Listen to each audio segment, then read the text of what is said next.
time he was doing 407 miles an hour. The RAF's newest fighter was the Hawker Fury, a much earlier one with a biplane with a top speed of 207, so he doubled the speed virtually. So the Air Ministry called for these aircraft to be built as fighters. The prototype Spitfire K5054 flew from Eastleigh on the 5th of March 1936.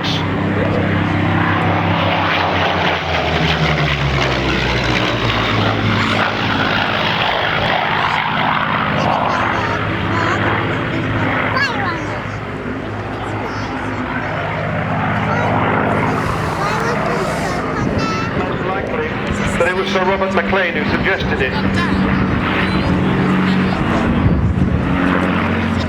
First production Spitfire Mark I was eventually delivered to 19 Squadron of the Royal Air Force at Duxford in August 1938. So Squadron Leader Al Pinner flying the Spitfire for us today.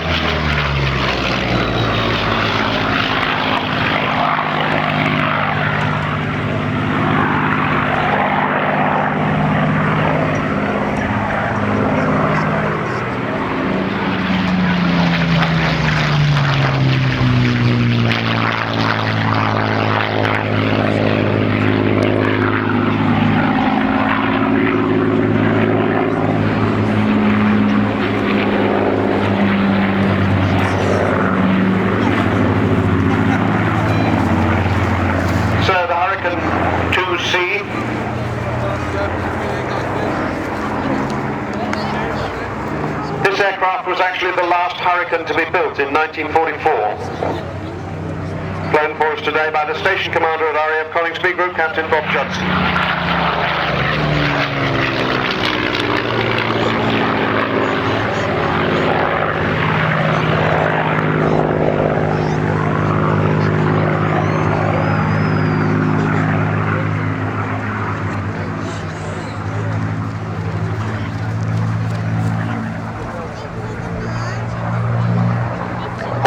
Designed by Sidney Cam. We've of course already seen the Sea Fury and the Sea Hawk, later aircraft of his. A monoplane version of the original biplane Fury.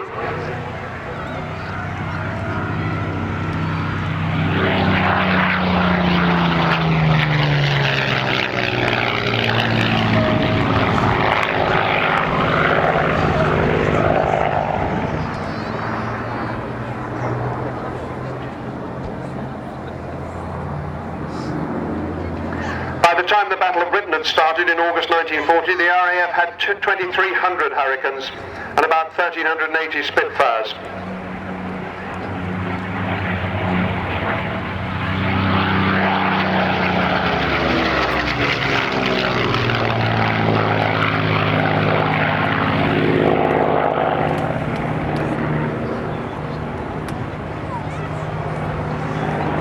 Hurricane was the first aeroplane in the world to bring 8 guns to bear on the target, and it was the first combat aircraft to exceed 300 miles an hour in level flight.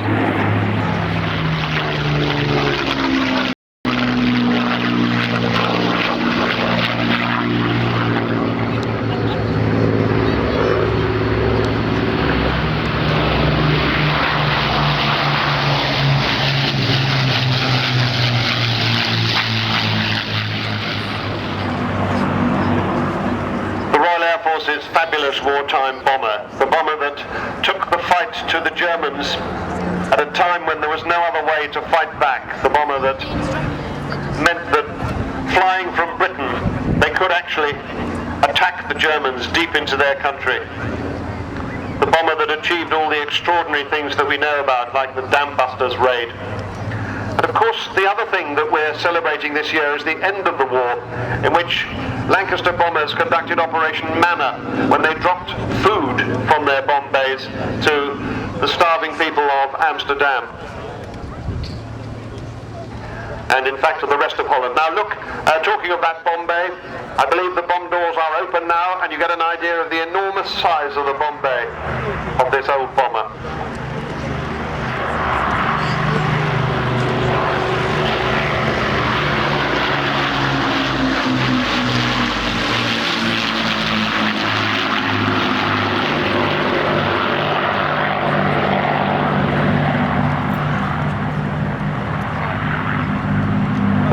test pilot Alex Henshaw was one of the people who tested Lancasters at Castle Bromwich Aerodrome. He's mostly famous for testing Spitfires, but he used to do a complete roll in the Lancaster. Unbelievable, really.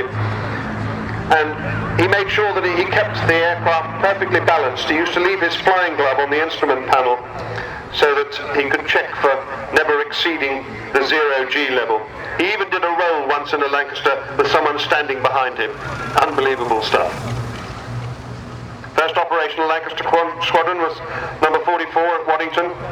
The first operational bombing sortie was in March 1942 against Essen.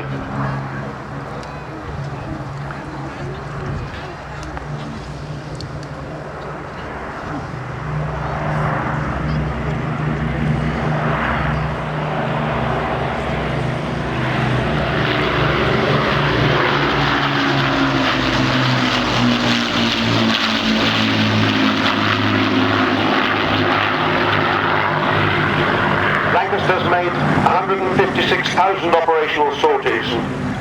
Something like 7,377 of them were built. 3,349 were lost on operations. That was 40.